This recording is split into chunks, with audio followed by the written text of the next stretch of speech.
Hi, it's a Drafthouse Diary for Tuesday, October 10th, 2023, when I came out here to the Alamo Drafthouse at Sloan's Lake to see Dracula, the 1931 classic, but not the one you're thinking of.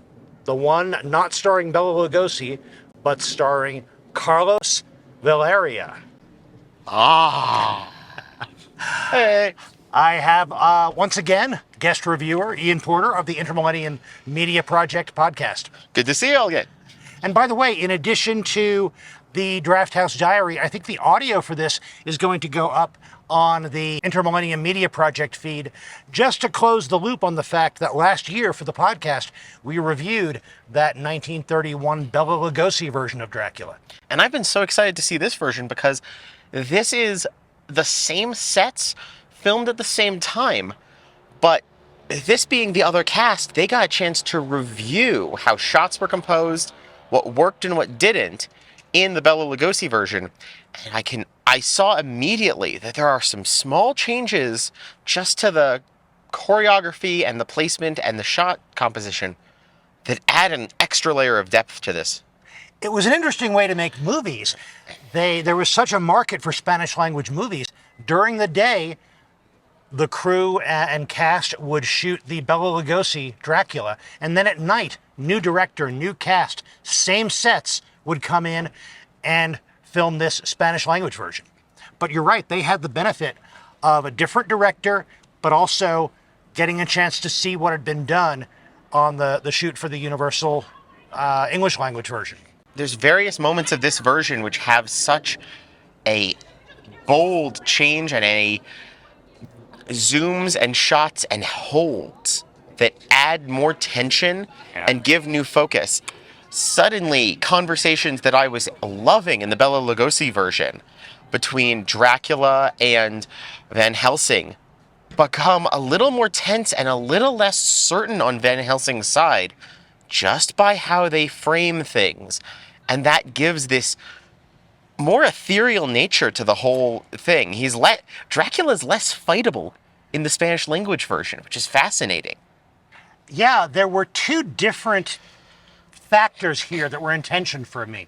One was the fact that this was a more dynamic movie. There was more camera movement, more variety in terms of shots, some beautiful long shots that showed more of these great sets from more different angles. And yet, it was a more patient movie. There were longer stretches of silence. Things took a while to do, and that gave it that kind of ethereal, but also that it gave more time for more looming dread to build. You put these together, I would say that overall, as a film beginning to end, this was not paced as well as the English language version. It seemed to take longer to get to its story beats. I don't want to shorten any given scene, but maybe the editing could have brought it together into a movie that was a little more compelling, a little more well-paced. I will say another thing that does that is that the staff of the asylum next door have a bit more of a heavier hand in their comedic role in the Spanish language version. The Alamo did this screening with subtitles, and that was very important to be able to follow along some of it. But I felt the fact that they were having, the guy here to drag Renfield back in, come in and can you believe this? I thought Monday was going to be bad. He had a lot more of a stand-up routine kind of approach. Yeah. And that cracked the tension. So they built the tension higher, but cracked it and let it sink a lot more often. And that could also throw the pacing off. Because if you're not used to a film alternating between its tones like that, you'll never sink into it quite the same way. Yeah, we got a bit of that in the Bela Lugosi English language version, but it was not the broad comedic disconnect that there seemed to be for this. Yeah. I agree. In terms of individual characters, not a huge difference in the portrayal, I would say, of Dr. Seward, of even Van Helsing. Yeah. Kind of a very similar character, very, very similar casting. The characterization of Renfield was very different and more interesting in this one.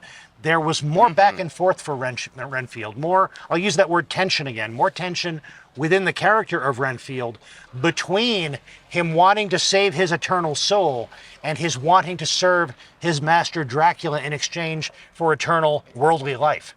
And you can see that tension. That tension's made more explicit in some of the longer speeches that Renfield gets in this movie, and I thought that made the stakes more interesting and higher.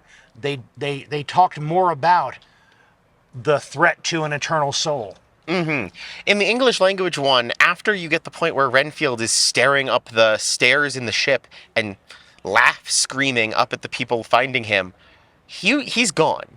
He is merely a hand of Dracula. Instead, we see, even from that moment, a Renfield who is cowering both from the people coming down the stairs to get him and from the box he's been clutching the side of this entire time.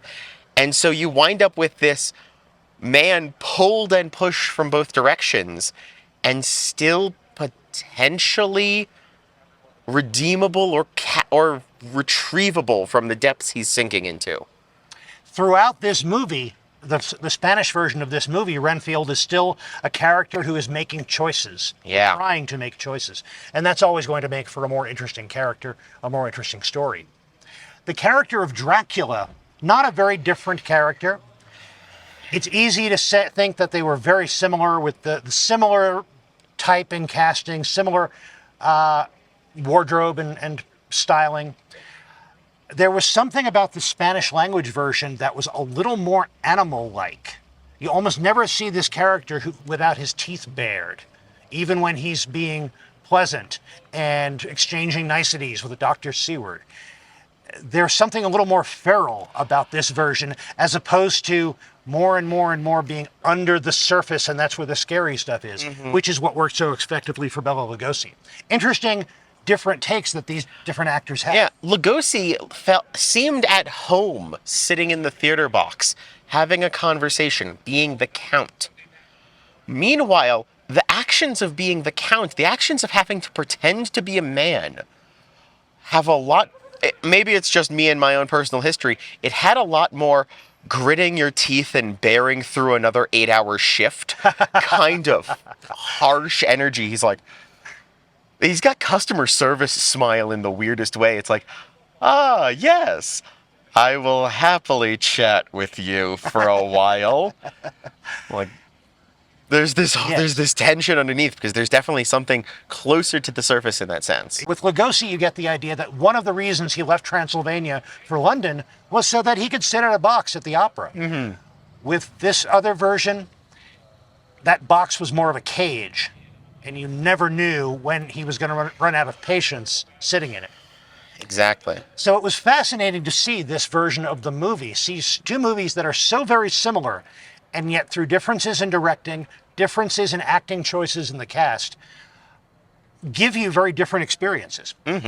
Other parts of our trip to the Alamo. The theater was all decked out for Halloween, so that's fun. They have not brought back yet their late night screenings of anything. I'm kind of hoping they do, because that's when I tended to use that season pass a lot.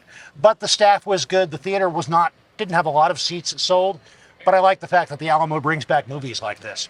Absolutely. Hi, it's Editing Matthew stepping in because I realized while putting this together that Ian and I neglected to mention the pre-roll that the Alamo showed with this movie. So I just want to touch on that. There are no great surprises, but there were a few differences from the other pre-rolls I've seen with Dracula or vampire-related movies.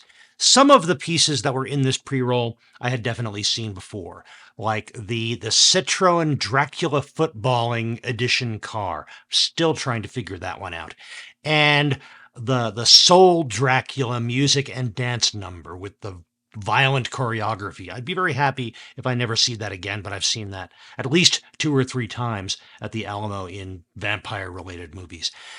But there were also some other things, like bits from, I gather they were Spanish kids shows that had bits that involved vampires. So that was a nice way to combine these. Of course, there were also trailers for other monster movies like Ghost of Frankenstein or the Dracula movie that featured Christopher Lee and Peter Cushing. There were bits from what seemed to be Hindi musicals about vampires, and a very strange lo-fi ad for the Japanese dub of What We Do in the Shadows. So this was a very interesting pre-show in that it was very, very eclectic, and yet it still tied together with the movie very well. So good job, Alamo, when it comes to the pre-show for this version of Dracula. And now back to Matthew and Ian in the past. For food, I had the Margherita pizza. And I had the sprout and goat cheese pizza.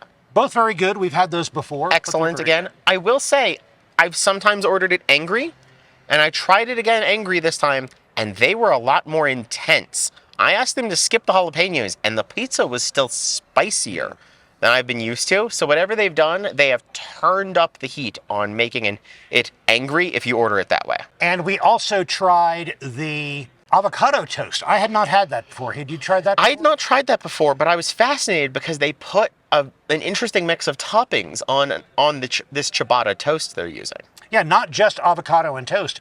It had pickled onion and radish, arugula, and a few other things. And it was more of a flatbread concoction than just avocado toast. Large pieces of tomato. In some ways, if I had realized it was going to be so similar, I wouldn't have ordered the pizza. Oh, yeah. There's a similarity between those two things, but this was excellent. But the pickled and the radish aspect, much pepperier than I expected. It had some bite to it. It's kind of sharp. I like it. Kind of sharp. It was excellent. It would be... While I wasn't feeling it for this as much as I expected, if you go to one of their early movies, this might be an excellent breakfast appetizer. Especially since you have the option to put a fried egg on it. Exactly. Well, thank you very much for joining us for this Drafthouse Diary entry. We hope you enjoyed it. If you found it useful, click that like button down below. And if you want to see more of these, click subscribe. In the meantime, enjoy your movies, and when you do, stay till the end of the credits.